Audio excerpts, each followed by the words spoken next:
괜시리 맘이 울적할 때 현실을 잠시 잊고 놀러와 널 태우고 난 달려갈게 늘 비워둔 내 옆자리는 for you 매번 너에게만 yeah. 유독 깊은 밤을 넘어 어느새 거울엔 이만큼 어린 내 좀 어색해 다가져는 순간 되고 싶은 게가 Selamat siang ibu-ibu yang saya hormati. Sebelum kita memulai mediasi, izinkan saya memperkenalkan diri. Nama saya Septiani SHMH. Saya sebagai mediator yang telah dipilih oleh ibu-ibu sekalian dalam perkara perdata. Selanjutnya saya berikan kesempatan kepada ibu-ibu sekalian untuk memperkenalkan diri masing-masing. Perkenalkan, nama saya Jara. Di sini saya sebagai penggugat. Perkenalkan, saya Putri Maharani. Saya di sini sebagai tergugat. Baiklah, jika begitu, dikarenakan ibu-ibu sekalian sudah bersedia untuk mengikuti proses mediasi ini, maka mari kita langsung saja. Pertama-tama, saya ingin menjelaskan bahwa mediasi yang ditempuh saat ini tidak lain merupakan cara penyelesaian sengketa melalui proses perundingan untuk memperoleh kesepakatan para pihak dengan dibantu oleh mediator. Hal ini sesuai dengan Peraturan Mahkamah Agung Nomor 1 Tahun 2016 tentang mediasi di pengadilan. Mediasi adalah suatu alternatif penyelesaian sengketa di mana kedua belah pihak saling berdialog, berunding untuk menentukan titik temu. Manfaat dari mediasi adalah untuk menyelesaikan sengketa secara lebih sederhana, cepat, dan biaya ringan, sesuai dengan kebutuhan dan kepentingan, serta tetap menjaga hubungan baik. Saya selaku mediator akan memfasilitasi negosiasi ini. Baiklah ibu-ibu sekalian, apakah setuju dengan kesepakatan tersebut? Saya setuju. Saya setuju, Bu. Saya harap ibu-ibu sekalian bisa menaati tata tertib yang telah disepakati tersebut. Untuk memulai mediasi, bagaimana kalau kita mulai dengan mendengar keterangan dari pihak penggugat terlebih dahulu? Terima kasih Bu atas kesempatannya. Jadi begini, saya dan Ibu Putri melakukan perjanjian sewa menyewa rumah. Ibu Putri menyewa rumah saya selama 1 tahun dengan harga 12 juta. Dengan beberapa persyaratan, diantaranya adalah rumah tersebut tidak boleh digunakan untuk kegiatan yang melanggar hukum atau kegiatan kriminalitas. Tetapi ternyata Ibu Putri memakai rumah tersebut sebagai tempat perjudian. Baiklah, jadi Ibu Putri melakukan perjudian di rumah yang disewa dari Ibu Zahra. Mohon maaf sebelumnya, Ibu Mediator. Saya pribadi tidak terlibat dalam kegiatan perjudian tersebut.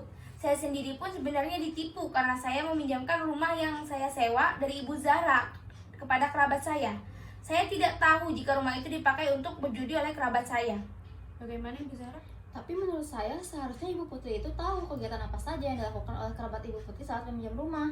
Minimal Ibu Putri bertanya apa saja yang akan dilakukan di rumah tersebut. Ibu Putri juga seharusnya melaporkan setiap kegiatan yang dilakukan di rumah yang saya sewakan itu. Baik Ibu Putri, silahkan memberi penjelasan. Maaf Ibu Zahra, sepertinya saya tidak ada kewajiban untuk melaporkan segala kegiatan yang saya lakukan karena kan saya sudah bayar rumah Ibu untuk 1 tahun ke depan. Jadi seharusnya itu menjadi hak saya untuk melakukan apapun di dalam rumah tersebut.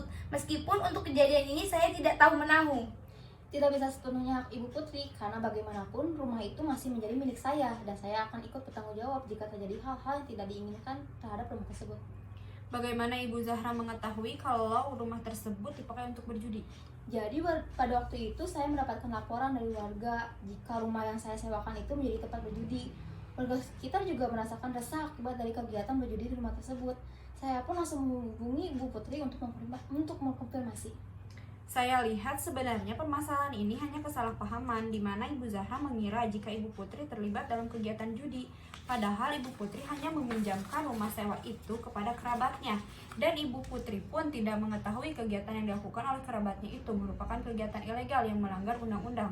Lalu solusi apa yang Ibu Putri inginkan dari mediasi ini? Yang pertama, bahwa saya ingin masalah ini diselesaikan secara baik-baik karena permasalahan ini hanya kesalahpahaman antara saya dengan Ibu Zahra. Yang kedua, bahwa saya mengakui kesalahan dan meminta maaf secara tulus kepada Ibu Zahra karena kekeliruan saya. Bagaimana Ibu Zahra? Apakah Ibu Zahra bersedia memaafkan Ibu Putri?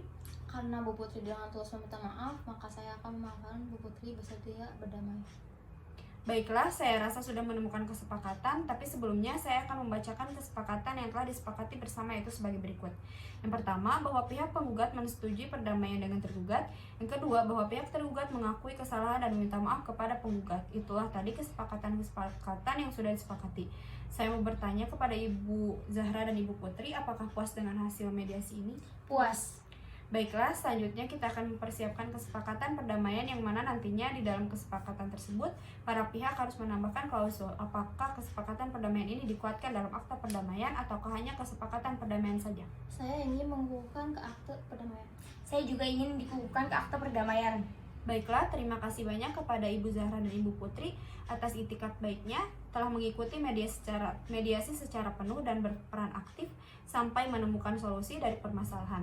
Saya harap kepada kedua belah pihak untuk saling memaafkan dan menghilangkan perselisihan setelah keluar dari ruangan mediasi ini. Saya selaku mediator meminta maaf apabila ada kesalahan, kekurangan maupun salah kata.